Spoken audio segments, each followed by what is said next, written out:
iyi radiyo mwumva ni radiyo y'ijwi ry'Amerika ivugira i Washington DC mu Kirundi n'ikinyarwanda. Nongeye kubasuhuza muri kumwe na Evariste Ndayimiye mu Rwanda mutwumvira kuri FM 104.3 naho mu Burundi turi ku mirongo migufi ya shortwave ku metero 19 na 22 dore ingingo nkuru twabateguriye. Prezida w'u Burundi Evariste Ndayimiye ategerejwe mu nama ya gatandatu y'abakuru b'ibihugu n'abaza guvernima b'umuryango w'ubumwe bwa Afurika n'ubumwe bw'Uburayi izatangira kwa kane w'iki cyumweru. Abanyarwanda bane ku ijana barwaye indwara y'igicuri ariko ntibazi uko bayivuza. Ubwo burwayi nyine bwaramfashe nikubita hasi. Abanyarwanda bazi yuko indwara y'igicuri ari indwara y'abadayimoni, ari indwara y'ibisazi, abantu bayirwaye iwabo hariyo za nyabingi. Madame Uwimana bayirwaye akayivuza koroherwa muramwumva mu kanya. Umunsi nk'uyu kuri itariki wahariwe urukundo turakira umunyarwanda umaze kwandika igitabo yishe yanyeretse urukundo rwari umutima. Kubiziza Saint Valentin bakura ikintu gikomeye mu gitabo cyanjye kuko barasangamo inama zivuga ngo uru ni rwo rukundo rukwiriye, ibindi ntibyari bikwiriye, bityo rero bakaba bashobora gukundana atari urukundo rw'urumamo cyangwa urukundo rw'irari, ahubwo urukundo ruzagera ku ntego y'ubuzima. Bucyabungura ubwenge Gaspard umwanditsi w'ibitabo, ayo makuru kimwe n'andi avuga hirya no hino ku isi ni mu kanya mugume ku radio yanyu. Duhere ku makuru avuga hirya no hino ku isi mwateguriwe kandi mugezweho na mugenzi wacu Aloyize Bigirimana. Aloyize biriweho. Takize mwiriwe Veniste, tuyahere kuyavugwa ku mugabane wa Afurika. Muri Mali abasirikare babiri barishwe mu gatondo keje ku munsi w'Imana mu buraruko bw'igihugu mu gitero ku kirindiro cabo. Igisirikare cegeka ico gitero ku barwanyi b'abajihadiste kandi kivuga ko mu babateye hishwemwo batanu. Babaye abasirikare ba mbere ba Mali batangajwe ko bishwe kuva ku itariki ya gatanu z'ukwa mbere, aho hatangazwa batandatu bishwe mu migwano yabaye mu mezi ya 11 na 12.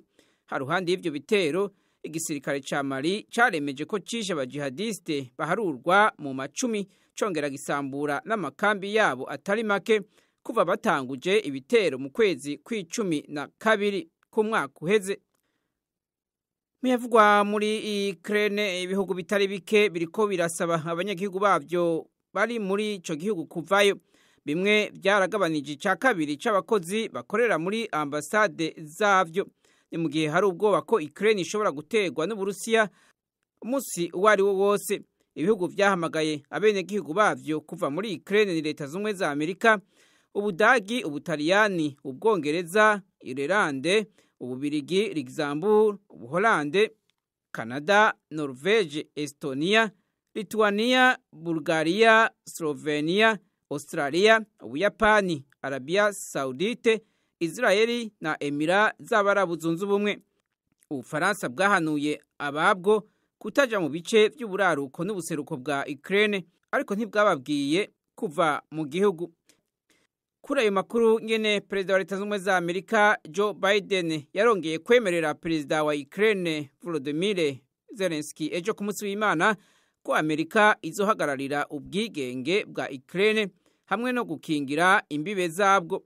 Ni mu gihe Amerika ivuga ko Uburusiya bushobora kuvogera Ukraine ku munsi wa gatatu, ariko Biden yaramaze kuvuga ko atabasirikare azorungika gufashanya na Ukraine mu gihe Uburusiya bwotera, ariko yemeza ko azobufatira ibihano mu by'ubutunzi.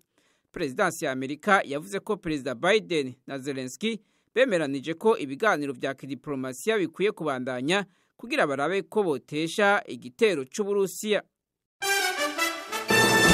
Washington, ijwi rya Amerika.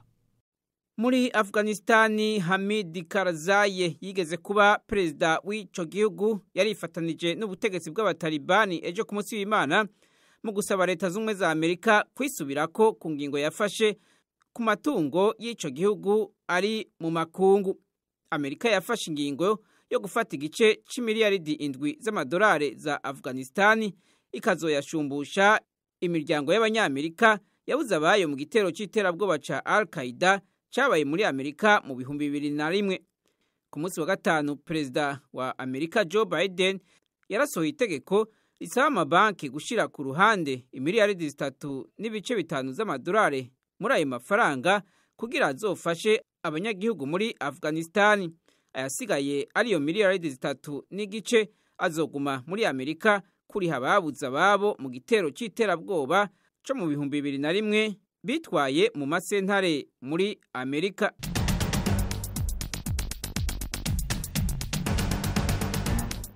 urakoze Aloyizi Bigirimana mukomeje kumva radio ijwi ry'Amerika ivugira Washington DC mu Kirundi n'ikinyarwanda. Mu Burundi ni ku mirongo migufi ya shortwave kuri metero 1922 naho mu Rwanda ni kuri FM 104.3. Mushobora kandi kumva ibiganiro byacu muciye ku rubuga rwa internet kuri wayeshatu akadomo radio yacu voa.com no ku mbuga za YouTube, Instagram na Facebook. Adresi yacu ni voa radio yacu. Iwanyu mu ntara. Tuyagire mwisanzuye kwijwi rya Amerika. Ni kuva kuwa mbere gushika kuwa gatanu, kuva isaha 7 gushika isaha 7:30 z'umutaga. Iwanyu mu ntara, iwanyu mu ntara, iwanyu mu ntara.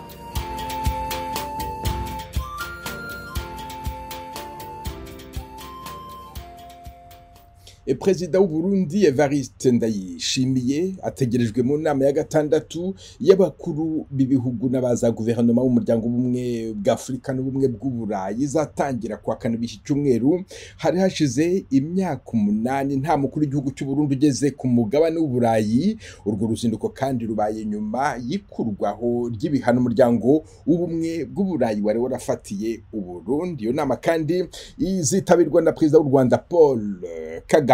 Diane nini nahazwe. Kuva yakaja ku butegetsi n'ubwa mbere Prezida w'u Burundi Evariste Ndayimiye azoba yitabira inama zikomeye zibera ku mugabane wa Buraya. Nabwo bwa mbere Uburundi buzoba buserukiwe n'umukuru w'igihugu mu nama zo ku mugabane wa Buraya kuva mu kwezi kwa gatandatu ko mu 2014. Ubwa nyuma umuprezida w'Uburundi yahonyoza ikirenge ku mugabane wa Buraya hari mu kwa gatandatu ko mu 2014 aho muhisi Petero Nkurunziza yaje Paris ku murwa mukuru w'Ufaransa.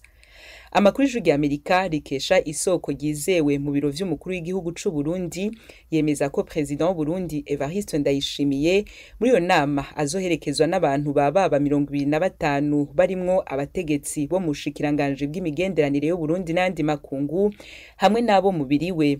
Icuka ciza hagati y'umwe bwa Buraya n'u Burundi gisa nk'ikiriko kiranaguka. Umwe bwa Buraya buheruka gufuta ibihano bwafatiye Burundi bwemeza ko hari intambwe yatewe mu bisata bitandukanye.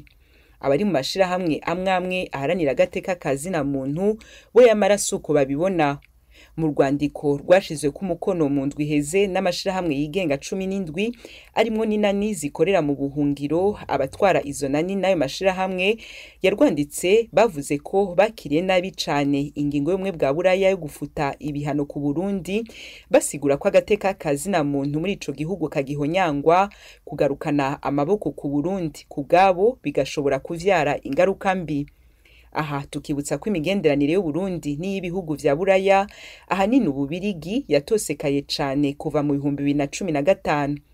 Uburundi bwagirije kenshi Ububirigi kwivanga mu vyabwo no kuba bwarafashije mu guhakwa gutembagaza ubutegetsi bwa Prezida Petero Nkurunziza no gushigikira abahatswe kubutembagaza. Umuryango w'umwe bwa Buraya inyuma yaho warafatiye ibihano Burundi wagirije ku ncuro nyinshi guhonyanga gateka kazina muntu n'ayandi mabi. Uburundi nabwo butunganya imyerekano akatari gake bwiyamiriza ingingo z'umwe bwa Buraya n'abategetsi babwo vy'umwihariko bwiyamye kenshi Ububirigi. Hagati aho isoko ry'ijwi ry'Amerika mu biro kwa Prezida Ndayimiye twaribajije niba hari amakuru yuko Prezida w'u Burundi i Bruxelles ku murwa mukuru w'Ububirigi yobazo hahurira na mugenzi we w'u Rwanda Paul Kagame, naryo gishura ko atavyinshi abiziko. Ico bikoze umukozi mukuru mu bushikiranganje bw'imigenderanire y'u Rwanda n'ayandi makungu yemereye ijwi ry'Amerika ko Prezida w'u Rwanda Paul Kagame nawe azokwitabira inama y'umwe bwa Buraya n'umwe bwa Afurika izoba kwa kane w'inondwi i Buruseli mu Bubirigi. Abategetsi babiri bakaramuka bahuriye muri iyo nama azoba ari ubwa mbere Prezida w'u Rwanda Paul Kagame ahuye n'u Burundi imbona nkubone kuva icuka hagati y'ivyo bihugu gitosekara inyuma ya kudeta yaburijwemwo mu 2015. Uburundi mwibuke ko mu vyo buhora u Rwanda harimwo ukugwegeka ko uruhara mu guhakwa gutembagaza ubutegetsi bw'umuhisi Pierre Nkurunziza mu 2015 no guhindaro abahaswe guhirika ubutegetsi barimwo n'abarwanyi. U Rwanda narwo kenshi muri kahise bwisavye Uburundi bubwagiriza agasomborotso no guha indaro abagamije kugira nabi ico gihugu. Inagurwa y'imigenderanire y'ivyo bihugu nayo nyene ikabigeze kure nk'uko Prezida w'u Rwanda Paul Kagame ubwiwe yavyemereye mu ndwi iheze. Haize imyaka indwi abakuru b'ibihugu b'u Rwanda n'u Burundi bahuye. Umuprezida w'u Burundi yaheruka guhura n'u Rwanda n'umuhisi Petero Nkurunziza aho itariki ya 13 z'ukwezi kwa kane ko mu 2015 bahuriye i Butare mu Rwanda bavugana ku bibazo vy'umutekano w'akarere. Ico gihe hari hasigaye imisi mike ngo imyerekano yiyamiriza iyindi manda ya Petero Nkurunziza itangure. Nta vyemezo gushika ino saha vy'uko abakuru b'u Rwanda n'u Burundi bazokwinyavya bakagirana ibiganiro ari babiri i Bruxelles baramutse bahahuriye mu nama y'ubumwe bwa Buraya n'ubumwe bwa Afurika izotangura kuri no wa kane. Ariko ikizwi nuko bakaramuka bahahuriye aribwo bwa mbere umuprezida w'u Rwanda azobabonanye n'uw'u Burundi amaso mu yandi inyuma y'imyaka indwi. Mu Prezida Ndayishimiye bitegekanijwe ko azohura nabo atagihindutse mu rugendo rw'iyo rwa mbere ku mugabane wa Buraya, harimwo abategetsi b'Ububirigi n'abategetsi b'umwe bwa Buraya. Ijwi rya Amerika ritarashobora kumenya amazina yabo, hamwe n'abarundi baba mu Bubirigi atagihindutse bazohura na Prezida Evariste Ndayimiye kwa gatandatu w'ino ndwi azoba ari igenekerezo rya 19. Bamwe mu rubyiruko rw'abarundi bahuye na Prezida Evariste Ndayimiye mu ntangiriro z'uku kwezi baravuga ko biteguye gushyira mu bikorwa zimwe mu ngingo zaganiriweho mu rwego rwo kwihangira imirimo no kugira uruhare rugaragara mu iterambere rirambye ry'Uburundi. Gahunda zabo ziteye gute? Nizihe nzitizi zikwiye kuva mu nzira kugira ngo bageraho bifuza? Ni mu kiganiro muri Isanga gitegurwa uyu munsi na Frederic Nkundikije. Washington, ijwi rya Amerika. Mukomeje kumva radio ijwi ry'Amerika ivugira Washington DC mu Kirundi n'Ikinyarwanda. Itsinda ry'abadepite bahuriye mu kanama gashinzwe ububanyi n'amahanga mu nteko nshinga amategeko ya Amerika batoye bemeza umwanzuro usabira Paul Rusesabagina kurekurwa ku mpamvu zo kurokora ubuzima bwe. Uyu mwanzuro wari wazanywe na Depite Joaquin Castro muri leta ya Texas, ari naho Rusesabagina yaratuye na mugenzi we Yango Kimo muri leta ya California. Uyu mushinga watowe n'itsinda rihuriweho n'abadepite b'abarepublikani ndetse n'abademokrate. Temistokle Mutijima. Mu mwanzuro wabo bashyikirije aka kanama, ba Depite Joaquin Castro na Yang Kim baragaruka ku buryo butavugwaho rumwe Rusesabagina yageshejwe mu Rwanda nuko yafunzwe mu buryo bavuga ko bunyuranyije n'amategeko nyuma yo kuhagezwa.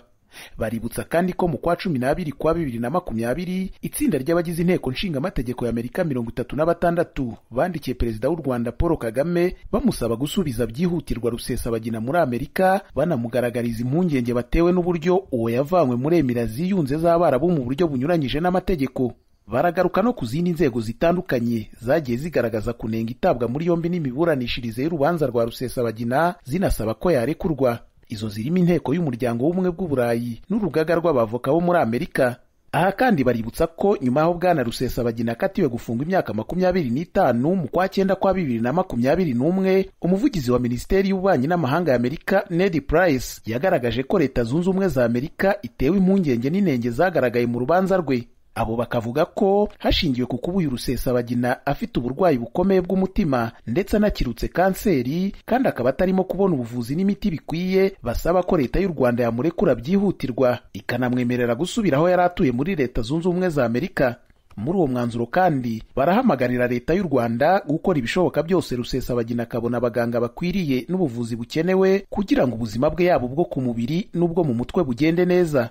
Abo badepite kandi barasaba igihugu cyabo ko mu biganiro byose kigirana na leta y'u Rwanda kigomba kuzamura ikibazo cya Rusesabagina no kotsa igitutu ubutegetsi bw'u Rwanda ngo bumurekure.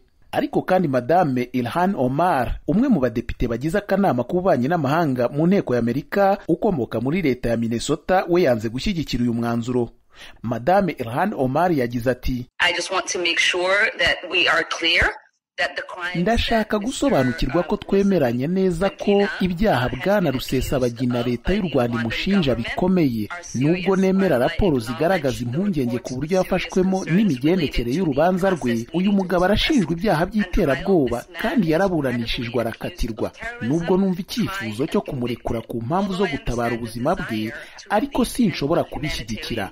Nta kintu cyazamuhagarika gukomeza gushyigikira imvururu n'iterabwoba mu gihe yaba ari ku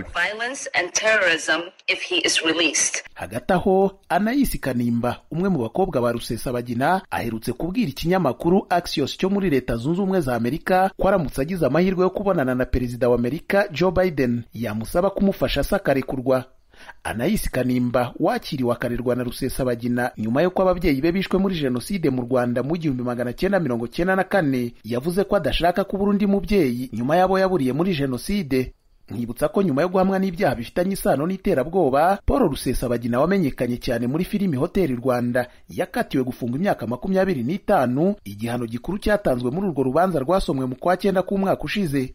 Ubu rubanza rukaba ruri mu bujurire, aho ubushinjacyaha busabira abaregwa kongererwa ibihano. Ni urubanza ariko Rusesabagina yikuyemo na mbere, n'ubu akaba atarimo kwitaba ubujurire. Ibyaha aregwa bifitanye isano n'ibitero umutwe w'inyeshyamba wa FLN w'impuzamashyaka MRCD yahoze ayoboye wagabye ku Rwanda kuva mu mwaka w'2018. Urakoze Temistocle Mutijima. Abantu bagize imiryango ine bo mu murenge wa Bweyeye mu ntara y'Uburengerazuba bw'u Rwanda baravuga ko bamaze imyaka 3 baravanywe mu byabo bakabaho nk'impunzi. Baravuga ko bavanywe mu masambu yabo n'ibitero by'inyeshyamba za FLN byagabwe aho bari batuye. Bakavuga ko kugeza ubu batarahabwa handi batura kandi bakaba badahabwa imfashanyo. Inkuru y'Ijwi ry'Amerika turayibagezaho mu makuru yacu ataha. Kuri uyu wa mbere tariki ya 14 z'ukwezi kwa kabiri, u Rwanda rwifatanya n'isi mu guhimbaza umunsi mpuzamahanga wahariwe kurwanya indwara y'igicuri. Abagera kuri miliyoni 50 mu isi yose barayirwaye. Inzego zishinzwe ubuzima mu Rwanda zikavuga ko abanyarwanda barenga 4% bayirwaye, ariko bakaba bataramenya uburyo bayivuzamo. Inkuru irambuye Asumutakaboyi. Abashinzwe ubuvuzi bw'indwara zo mu mutwe mu Rwanda bagaragaza ko indwara ifitwe n'abantu barenga 4%, ariko kugeza ubu abenshi bayirwara ntibayijyana kwa muganga. Dr Jean Damascene Yamuremye, umuyobozi ushinzwe ishami rishinzwe kuvura indwara zo mu mutwe muri Minisiteri y'Ubuzima, yabwira Ijwi ry'Amerika ko iyi ndwara nubwo ifitwe n'abantu benshi, ariko abayivuza kwa muganga bakiri bake. Uyu muganga yasobanuye uburyo iyi ndwara ifata. Indwara y'igicuri ni indwara yo mu mutwe kubera ko ni indwara ifata ku bwonko. Amaraso ntashobore gutembera neza mu bwonko, noneho ubwonko bugacura umwijima, noneho umuntu akagira isereri, bikageza naho ashobora no kwitura hasi akabura ubwenge, noneho akaza kuzanzamuka nyuma y'igihe runaka. Igitera iriya ndwara cyane cyane ni ugukomereka k'umutwe, gukomeretsa na buriya bwonko. Muganga Yamuremye avuga ko abantu bafite uburwayi bwo mu mutwe bagana amavuriro, 1/2 cyabo basanganwa indwara y'igicuri. Dr Yamuremye agakomeza asobanura ko ikibabaje ari uko abarwayi b'igicuri batizera ubuvuzi bwo kwa muganga. Bayihuza n'imyuka mibi, noneho ugasanga ba bantu nta nubwo bizera ko ubuvuzi busanzwe bushobora kugira icyo bubamarira. Akaba ari nayo mpamvu benshi bayivuza bitinze, noneho bikanarusha no kuyivura. Turacyarwana no kuzamura imyumvire. Twashyizeho ingamba ku buryo mu myaka 5 abantu bose bafite ibibazo by'igicuri bazaba baramenye ko aho bashobora kwivuriza. Kwitiranya indwara z'igicuri n'izindi ndwara zatumye Madamu w'Imana, izina twamuhaye kuko atifuza gushyira umwirondoro we hanze, byatumye amara imyaka igera ku 8 atarivuza igicuri kwa muganga. Madamu w'Imana yabwiye Ijwi ry'Amerika ko yafashwe n'igicuri mu mwaka w'2008 agatangira kukivuriza kwa muganga nyuma y'imyaka 8 akizenguruka mu masengesho no mu mavuriro gakondo. ndayirwaye kuva muri 2008. Ubwo burwayi nyine bwaramfashe nikubita hasi. Abanyarwanda bazi yuko indwara y'igicuri ari indwara y'abadayimoni, ari indwara y'ibisazi. Abantu bayirwaye iwabo hariyo za nyabingi, ni ibintu bya karande zo mu miryango. Umuntu akabanza akabitamo akivuza akazenguruka, ukajya kwivuza wararangije kubora kubera ko utigeze umenya uburwayi nyirizina bwari. Nazengurutse mu binyarwanda, nyuma yaho mbona nta kintu bimari kugeza ubwo nagiye imbere. Imiti ndayinywa, ubu maze imyaka 6 ntakishyura hasi. Madamu w'Imana asobanura ko ubujiji bwatumye atinda kwivuza iyi ndwara bituma atinda kuyikira. Ubu rwose navuga ngo meze neza ku buryo no muri iyi minsi yashize maze ukwezi nanimariye. Inama nagira umurwayi w'igicuri wafashwe n'igicuri, uwabona yituye hasi wimujyana ahandi, wikumva ko ari ibyo birozi, wikumva ko ari izo nyabingi, ibyo bitega n'ibindi, fata inzira ujyane umurwayi kwa muganga. Cyane ko iyo utinze kuvuza umurwayi w'igicuri kirakura kigakomera, noneho kukivura bikaba ikibazo. Ubu burwayi bw'igicuri bushyirwa mu bwoko bumwe n'uburwayi bwo mu mutwe. Bwana Claver Hagenimana, umuyobozi w'ishyirahamwe ry'abarwayi mu mutwe cyangwa se bagifite ubu burwayi, avuga ko hakiri inzira ndende ngo abarwayi b'igicuri babashe gufashwa. Bahabwa akato gakomeye cyane kuko niba ari umudamu ufite urugo ntabwo afatwa nk'umudamu, niba ari umunyeshuri uri ku ishuri afatwa nk'ikigoryi cy'imyuka mibi n'ibindi byose bashyiraho. Kominote nyarwanda, sosiyete nyarwanda yose ntabwo yumva igicuri kari indwara, ahubwo yumva ko ari amadayimoni, imyuka mibi, aranyanduza, naza gusura byandi byagaransurira ndarwara nanjye ndandura. Imyumvire iri hasi cyane nka 90% ry'abanyarwanda ntibazi iyo ndwara, ntibazi n'icyo bakorera umuntu. Ahubwo icyo bakora ni ukumushyira mu kato no kumuhunga no kwigendera gusa bakamusiga aho ngaho. Umwana wanjye aragagara, baramuroze, byakwanga ni kwa pasiteri, bakazagera kwa muganga mu myaka 5-6 umuntu yaramaze kuba chronique. Leta y'u Rwanda yashyizeho ubushobozi kugira ngo ifashe mu kunoza ubuvuzi bw'indwara y'igicuri. Abajyanama b'ubuzima barenga 55,000 mu gihugu hose bahuguwe mu gufasha indwara zo mu mutwe harimo n'igicuri. Kugeza ubu Leta yamaze gushyira mu bitaro 12 mu gihugu hose ibyuma bibasha gupima mu mutwe bikaba byagaragaza ko umuntu afite uburwayi bw'igicuri. Nubwo abaganga bemeza ko indwara y'igicuri ivurwa igakira mu gihe uwayirwaye yivuje hakiri kare, abarwaye igicuri bemeza ko bagihura n'imbogamizi zirimo guhabwa akato, aho urwaye igicuri afatwa nk'umuntu uteye uko abandi batameze. Ubushakashatsi bwakozwe n'ikigo cy'igihugu gishinzwe ubuzima RBC mu mwaka wa 2018 mu gihugu hose bugaragaza ko abafite imyaka iri hagati ya 14 na 65 bo mu bitsina byombi abangana na 2.9% bafite indwara y'igicuri.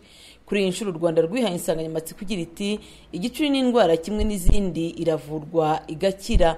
Kugeza ubu abahanga bavuga ko impamvu nyakuri itera uburwayi bw'igicuri itazwi neza, ariko hari zimwe zishobora kuba intandaro y'ubu burwayi nko gukomereka mu mutwe, indwara ya stroke. Stroke ni indwara iterwa no gukomereka k'udutsi tujyana amaraso mu bwonko, kugira ibibyimba mu mutwe ndetse no kuvukana ubumuga bw'ubwonko ahanini buterwa no kuba umwana yavutse araniwe. Ariko ko hari icyakorwa cyane cyane ko abagore batwite bagomba kuyikurikirana kwa muganga mu gihe cyose bagitwite, hanyuma no mu gihe bagiye kubyara bakaba babyarira kwa muganga. Asumta Kaboyi, Ijwi ry'Amerika, i Kigali. Mushobora kandi gukurikira ikiganiro kuri televiziyo kuri iyi ndwara y'igicuri. Ikiganiro gishya mutegurirwa n'Ijwi ry'Amerika cyitwa Bungabunga ubuzima, ikiganiro musanga kuri Flash TV mu Rwanda. Uyu munsi hirya no hino ku isi harizihizwa umunsi wahariwe urukundo. Ni umunsi wibukwaho mutagatifu Valentin w'i Roma wahowe Imana hashize ibinyejana 8. Uyu munsi w'itariki ya 14 z'ukwezi kwa kabiri ufatwa nk'umunsi abafite urukundo batura bakarubwira barwereka abo bakunze. Ruvugwa rute? Hari abakoresha amaroza atukura, hakaba n'abakoresha imitoma, ikaramu ivuga urukundo isite. Umunyarwanda Bucyabungura ubwenge Gaspard amaze kwandika igitabo yishe Yanyeretse urukundo antwara umutima. Nimwumve uko abona urukundo Bucyabungura ubwenge. Ikaze ku Ijwi ry'Amerika. Murakoze, ndishimye kuvugana namwe. Ijwi ry'Amerika ni radio nkunda, murakoze cyane. None ninde wakweretse urukundo umutima wawe akawutwara? Wo ninde? Mu by'ukuri igitabo cyitwa Yanyeretse urukundo antwara umutima, ariko sijye wivuga, ahubwo ndi mu mwanya nk'umwanditsi, ndi mu mwanya wa buri umuntu yaba muto cyangwa mukuru weretswe urukundo n'undi muntu mu by'ukuri akamutwara umutima. Nanjye naba muri abo ngabo beretswe urukundo, ariko sijye wivuga, ahubwo ndi mu mwanya w'abantu byabayeho. Igitabo cyawe kigizwe n'inkuru nk'uko bivuga zabagaragarijwe urukundo, bakubwiye ko bakundwa, wowe waba warasanze ko bakunzwe uko bakunda? Nibyo, nabonye ubuhamya bw'abantu bagiye berekwa urukundo n'abandi, hakaba hari abo rero bigaragara ko ari urukundo rwagira icyo rubagezaho, ariko hari n'abandi byagiye bigaragara ko rwari urukundo ruzagira ingaruka mbi. Nkaba rero muri kino gitabo naragiye nerekana ibi byari bikwiye kuba ari byo bikorwa mu rukundo, ibi ntibyari bikwiye gukorwa mu rukundo, kugira ngo tubashe kugira urukundo ruhamye nyarwo. Mu gitabo cyawe kandi hari aho uvugamo abantu batandukanye birumvikana batwawe umutima, hari aho uvuga umugabo watwawe umutima n'umugore wamuyoboraga. Tubwire muri make uko byagenze.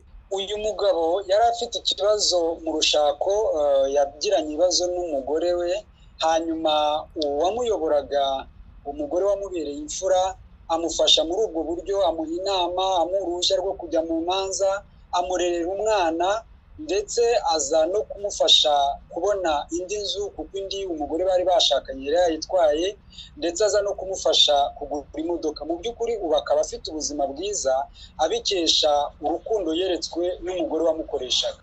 Urangiza uvuga ku bantu babiri babana magingo aya mu Rwanda, ariko barabanje kunyura hakomeye kubera amateka.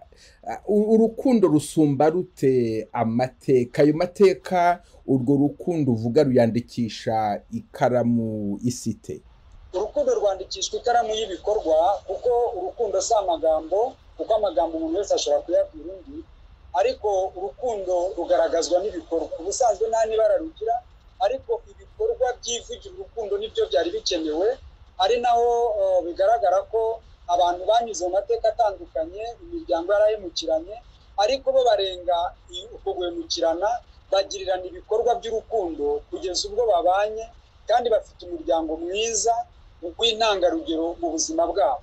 Iki gitabo cyawe yanyeretse urukundo ntwara umutima gisohotse mu kwezi kwa kabiri. Ubu tuvugana hano ku Ijwi ry'Amerika n'umunsi isi yose yizihiza umunsi wahariwe urukundo. Kubizihiza Saint Valentin uyu munsi, hari icyo bakura mu gitabo cyawe?